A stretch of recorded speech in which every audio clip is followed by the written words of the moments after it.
Prajme vám krásny deň v spoločnosti múzejnej obývačky Lenky Šafranovej a Katky Šterbanovskej.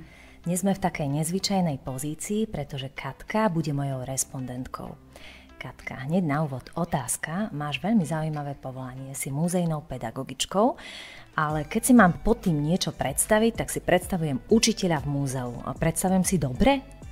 V podstate áno, aj keď možno ja nemám rada to pomenovanie celkom, že učiteľ. Chvíle so mnou v múzeu nie sú o tom, že deti musia sedieť, byť ticho a nerobiť nič, alebo teda len odpovedať na moje otázky. Jedným z posolstiev múzejnej pedagogiky je aj to, možno naučiť návštevníkov múzea aj ako sa správať v múzeu, ale aj priblížiť to, čo chceme predstaviť možno takým jednoduchším spôsobom. Ako sa dá priblížiť deťom taká obrovská inštitúcia, ako je Východoslovenské múzeum v Košiciach? Podľa mňa veľmi ľahko. Najdôležitejšie je, aby tie deti, či už s rodičmi alebo so školami, prišli k nám. A my máme to šťastie, že máme neuveriteľne krásne zbierky, máme úžasné expozície a výstavy, ktoré robievame. Čiže je to ľahké. Keď už sú tu, tak potom sa dá priblížiť podľa mňa čokoľvek. Ktorá budova, ktorá expozícia deti asi najviac zaujíma? No ono to závisí veľmi od veku. Menšie deti zbožňujú chodiť do prírody Karpát, pretože ich zaujímajú nielen vypchaté zvieratka, ale aj naše krásne minerály. Staršie deti určite radi chodia do Košického zlatého pokladu, lebo peniažky, lebo je to také zaujímavé. Možno starší zbožňujú našu Miklušovú väznicu, keď ešte tam aj vytvoríme takú tú atmosféru, možno že trošku takej tej stredovekej väznice a možno aj občas hasneme svetlo a podobne, tak aj to má svoju atmosféru. Ale ja som zažila krásne chvíle vlastne aj v Rodošte, v expozícii o Františkovi II. Rákocim, to už teda s tými staršími deckami, s ktorými sme sa už vedeli debatiť aj na tú tému trošku viac. Akú najzaujímavejšiu otázku si dostala od detí ty počas toho, ako si ich múzeum sprevádzala? Jedna z takých, ktorá mi tak ostala v hlave dlho a možno práve preto, že to bola jedna z prvých otázok, ktorú som dostala, keď som nastúpila do múzea dávno, bolo, keď sa ma taký chlapček v Miklušovej väznici pýtal otázku, či Kat katil. To bola taká, ako musela som dlhšie rozmýšľať nad tým, či som pochopila to, čo sa ma pýta. Veľmi často sa ma teda pýtajú deti, či Košický zlatý poklad je pravý. To je taká otázka, ktorá aj dneska som ju dvakrát dostala od detí. A potom, čo mňa veľmi tak zasiahlo, keď sa ma jedno dievčatko pri prehliadke jednej z výstav, ktorú sme tu mali, spýtalo, že či môže prísť aj zajtra, lebo že jej sa tak strašne páčilo v múzeu a že ona by mi potom pomohla, keď ja budem sprevádzať iných návštevníkov, lebo že jej to strašne baví a ona, keď bude veľká, tak bude pracovať v múzeu. To je veľmi krásna spätná väzba. A rada by som sa opýtala, ako pracuješ nielen s deťmi, ale aj s rodičmi. Hovoríš, že do múzea chodia rodiny, máme tu aj múzejkyné tvorivé soboty, tak ako to vyzerá, keď pracuješ s veľkými aj s malými? No vždy to závisí od toho, akí ľudia prídu do múzea. Lebo ak vám príde rodinka s deťmi, kde aj tí rodičia sa chcú zapojiť do toho tvorivého procesu, niečo sa vždy spýtam veľkých, pýtam sa malých. Úžasní sú tí rodičia, ktorí sú ochotní urobiť rovnakú vec, ktorú chcem od detí. Naposledy na maratónskej výstave sme mali prekážkovú dráhu a ako som si ja najprv myslela, že budem ťažko prehovárať aj deti, aby si dali špeciálne naše okuliare a aby si to proste vyskúšali, tak práve, že mám pocit, že viac rodičov si vyskúšalo našu dráhu ako detí. Ja mám rada, keď je spätná väzba i hneď od prvého začiatku. Keď vidím, že aj tí rodičia neprišli len tak, že prišli sme s tým dieťaťom, tu máte dieťa, však my len tak budeme bokom stáť, alebo si to pozrieme proste po svojom, ale keď sa snažia vlastne s tým dieťaťom prejsť tú výstavu tak, ako to vidím ja napríklad. Ktoré podujatie bolo pre teba top? Top. Tak to mám také dve podujatia o Leopoldovi Horovicovi, kde vďaka kurátorke výstavy a vďaka úžasnej spolupráci aj mojich kolegov sa nám podarilo vytvoriť veľmi zaujímavý vzdelávací program o umení, o maľbe a tam naozaj boli chvíle, keď možno ani ja som na začiatku neverila, že škôlkári tak dlho vydržia byť na umeleckej výstave, kde sme mali strašne veľa zaujímavých obrazov, ale my sme dokonca skladali piesne na tej výstave, vaľali sme sa po koberci. To bola jedna taká naozaj 6-mesačná láska. Robili sme pre školy, robili sme pre dôchodcov, takže naozaj som sa tam mohla vyhrať. A druhá taká bol tohtoročný letný denný tábor, ktorý sme robili vlastne pre detičky, kde vďaka úžasnému tímu mojich kolegyň a kolegov, ktorí mi nedali košom, ale pomohli mi aj pripraviť program, aj sa postarať o tie decká, aj vlastne vytvoriť takú tú atmosféru, že deťom sa fakt nechcelo chodiť domov a že tí rodičia prišli v určitý čas po nich a ešte tie deti hovorili ešte 10 minút, ešte nechcem. Tak to pre mňa bola možno najlepšia spätná väzba za tú moju prácu. Tí deti chceli prísť aj na druhý deň a same mi hovorili, že v múzeu je vlastne sranda. Je pre múzejného pedagóga dôležité, aby sa vedel hrať? Tak áno, ja o sebe tvrdím, že ja som také veľké dieťa a že každá príležitosť, ktorá aj v múzeu mi dá možnosť sa nejako realizovať, či už kreatívne, alebo aj ako naposledy to bolo nejakou športovou mini aktivitou, tak je prínosom a ja si myslím, že v každom z nás to dieťa drieme. Keď človek má tú odvahu, áno, občas možno, že musí byť trošku odvážny na to, keď chcem niečo aj s tými deťmi robiť s nejakou triedou, ja musím nájsť najprv v sebe odvahu ukázať to napríklad tým deťom.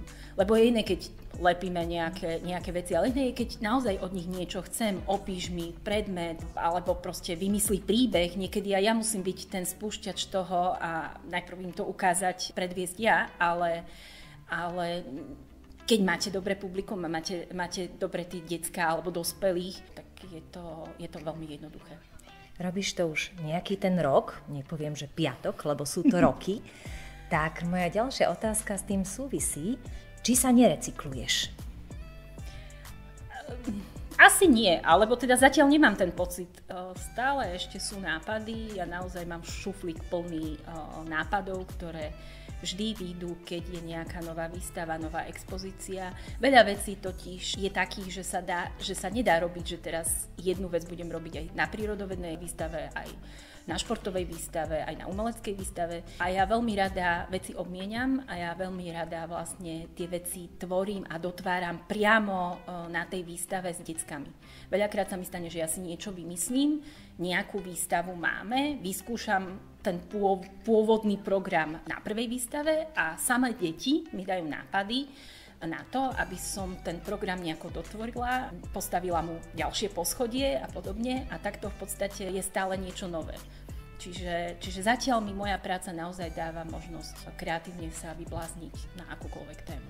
Je tým pádom vzťah medzi múzejným pedagógom, tebou a deťmi iný ako v školách? Dúfam, že áno. Teda ja sa snažím robiť to, čo som vždy chcela, keď som bola ako dieťa, aby sa mi takto nejako venoval človek múzeu. V podstate sa snažím aj robiť to, čo ma vždy nebavilo, keď sme napríklad boli aj zo školy na nejakej exkurzii, keď som teda musela robiť všetko tak ako nalinkovanie a pred návštevou múzea nám učiteľka povedala, no a teraz budeme všetci ticho a budete chodiť a ničoho sa nebudete dotýkať a opovážte sa spýtať niečo tety v múzeu. Ja som mala teda aj takéto pani učiteľky a mňa to vždy trošku rozčulovalo, lebo ja som bola taká, že ja som sa chcela pýtať. Ja som bola síce málo odvážna, ale keď ma niečo zaujímalo, tak som sa potom snažila prekonať ten strach, spýtať sa. A vlastne, keď to tak vyšlo a keď som vyrástla a som si vlastne vysnívala možno, že svoje budúce povolanie, tak som sa rozhodla, že skúsim ho robiť tak, ako by mňa to bavilo. Keby som bola naspäť dieťa, čo by som chcela zažiť v múzeu. Spomínala si časy, keď si už bola staršia. Kedy si sa o tomto povolaní vôbec dozvedela? Bolo to až pred vysokou školou alebo ešte skôr? No ja som chcela byť všetko možné od malička. Dlho ma držalo, že budem archeologičkou, ale teda ja som chcela byť aj športovkyňou, aj baletkou, aj pani učiteľkou, aj knižničiarkou. Aj som chcela letieť do vesmíru jeden čas. Potom som chcela zachraňovať svet, no proste také tie detské sny, ale byť archeologičkou, alebo teda venovať sa histórii, to ma začalo zaujímať v podstate už od základnej školy. Ja som mala to šťastie, že jednak som vyrastala medzi úžasnými knihami a som mala teda fantastickú možnosť aj doma v knižnici siahnuť po úžasných knihách o histórii, o archeológii. Encyklopédia archeológie bola dlhé roky mojou najobľúbenejšou knihou a istým spôsobom dodnes je. Potom tá archeológia, to ma tak držalo veľmi dlho, dokonca aj pôvodné príjmačky som chcela teda absolvovať na archeológiu. Ale ja som sa niekedy v 3. 4. ročníku na gymnáziu dozvedela o takej možnosti, že sa dá študovať muzeológia. A keďže všetci, čo ma poznajú, tak vedia, že ja od malička proste tie múzeá milujem. Vraj som teda mala taký detský sen pracovať vo Východoslovenskom múzeu. Tak ja som si povedala, že ja to vyskúšam. A že keď ma to nebude baviť, tak buď prejdem na archeológiu, alebo na históriu, alebo proste niečo príbuzné určite si vymyslím. Ale že chcem to vyskúšať, že chcem vedieť, čo sa teda učia na muzeológii. No a tak som sa dostala na školu a ja si myslím, že hneď po prvom semestri som vedela, že som si vybrala správne a mala som teda ja dostatok aj archeológie, aj histórie, aj napríklad etnografie, aj prírodných vied a všetkého toho, čo ma v podstate v tej škole bavilo aj na gymnáziu a na základnej škole. Nemala som našťastie žiadnu matematiku a fyziku, čo mi teda vždy robilo problém a tým pádom v podstate to štúdium bolo veľmi jednoduché. Ale o tej muzejnej pedagogike ako takej som sa dozvedela v podstate až keď sme ju spomenuli na vysokej škole, ako mali jeden predmet, základy muzejnej pedagogiky. A mňa to vtedy tak nadchlo, lebo som si pamätala, ako mne vždy rozprávali rodičia, že ja by som bola super učiteľka. To nejako, ako sa mi páčila tá možnosť toho aj niečo naučiť, ale byť v tom prostredí toho múzea. Tak som zmenila tému pôvodnej diplomovej práce na muzejnú pedagogiku. Spoznala som úžasných ľudí z Čiech aj zo Slovenska, z múzeí, ktorí sa tomu venovali.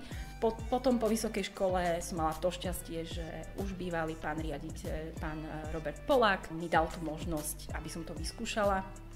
Ja som si tú muzejnú pedagogiku už vtedy tak cibrila, skúšala som hlavne pri deťoch, čo ich zaujíma, čo ich nezaujíma. A ono to je v podstate aj doteraz. Aj teraz, keď ma ľudia stretnú medzi zbierkami niekde s návštevníkmi, tak aj keď to nie je možno priamo vzdelávací program, tak pre mňa to je vždy o tej muzejnej pedagogike a o tom, čo tých ľudí baví. Aj pri dospelých sa niekedy dá zistiť, že či máme dobrú tému, či vieme vysvetliť tú výstavu, či návštevníci pochopili, čo sme tým chceli povedať a tak. Takže takým zvláštnym spôsobom trošku splnenie detského sna, trošku náhody, trošku toho, že naozaj som možno trošku počúvala aj nejaké to moje vnútro, že si vyskúšať niečo iné. Vrátim sa predsa len k tvojmu detstvu. Lebo ty si také zvláštne dieťa, ktoré namiesto toho, aby trávilo čas na hojdačkách, tak bolo rado s knihou a v múzeu. V priestoroch aj historickej účelovej budovy rozprávala si mi to, takže čo si o tom viem. Ako sa dieťa v útlom detstve dostane do múzea? No, ja si myslím, že všetko závisí od toho, aké máš doma zázemie. Ja som veľmi rada, že som vyrastala v takom prostredí, v akom som vyrastala. Mám úžasnú babičku, ktorá má možno, ona bola takým tým impulzom, že mi ukázala vlastne krásy toho múzea a vôbec kultúry ako takej. Ale aj tak by som povedala, že ono je to istým spôsobom náhoda. Mňa proste to múzeum bavilo od prvej návštevy zo školy, keď sme prišli. Mňa fascinovalo, keď sme sa v historickej účelovej budove v starej expozícii v archeológii prechádzali medzi zbierkami. Ja by som tam vedela stráviť už ako dieťa proste 2, 3, 4 hodiny. A mne to prišlo také, že proste mňa to baví. Mala som spolužiakov, ktorých to nebavilo, ktorí za 5 minút preleteli celú expozíciu a vôbec akože nechceli riešiť ďalej. Ja keby mi pani učiteľka dovolila, ja tam ostanem oveľa dlhšie. Čiže neviem, niečo mám DNA, alebo proste akýmto spôsobom ale proste mňa vždy priťahovala tá história, vždy ma priťahovali staré veci, fascinovala odhaľovať, možno práve preto tá archeológia, že odhaľovať tajomstvá tých starých čias. A ja som síce veľmi spoločenský tvor, ale rada som aj sama.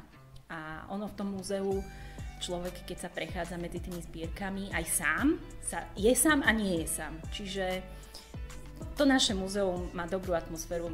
Ja som sa tu proste cítila ako doma od malička, bez ohľadu na to, že či som tu bola s babičkou, s rodičmi zo školy, alebo sama. Pre mňa je to taký druhý domov. Trošku si zakonšpirujem a poviem, že v tom možno môže byť aj modrá krv, ktorej si vlastníčkou. Skús nám o tom povedať viac. Kto si, Katka? No, áno, možno konšpirujeme, ale áno, ja už teda síce hovorím o sebe, že ja už nemám 100% modrú krv, lebo už teda generačne, ale áno, jedna časť mojej rodiny teda pochádza z rodu Mariášiovcov.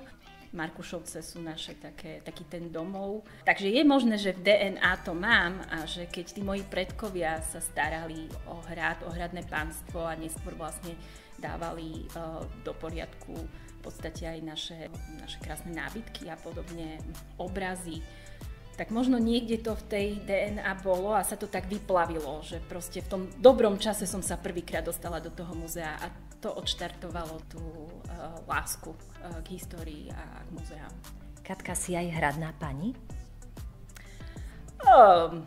Keď chcem, môžem byť. Ako keby som chcela, sa môžem zahrať na hradnú pani. Máme hrad, áno. Kto nebol ešte v Markušovciach, tak pozvala by som všetkých, hlavne v letnej sezóne, keď sa dá ísť naozaj pozrieť aj medzi múry nášho hradu, ale teda my sme hradní páni všetci moji príbuzní, ktorí sa teda starajú o hrad, takže...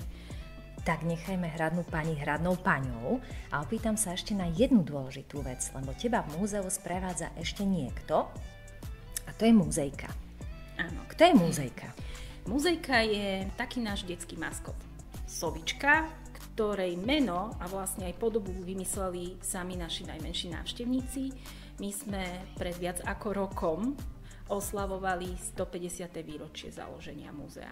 A pri tej príležitosti sme vymysleli takú súťaž. Ja som si naozaj myslela, že to bude len, že niekoľko detí sa zapojí, nejaké mestské školy sa nám zapoja do výtvarnej súťaže, nakreslia nejakú sovičku, vymyslia jej meno a že urobíme jednu výstavku.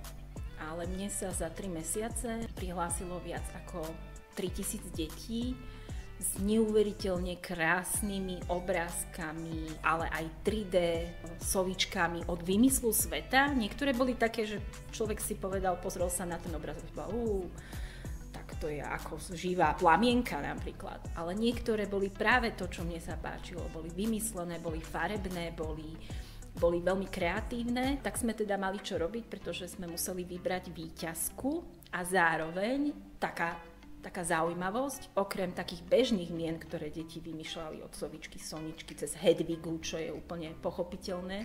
Častokrát sa mi stávalo, že z jednej triedy aspoň jeden nápad na meno bol múzejka. A tak som si povedala, že deťom sa to páči, že s múzeom múzejka, tak sme sa rozhodli, že moju kamošku a kamošku všetkých detí nazveme teda múzejka.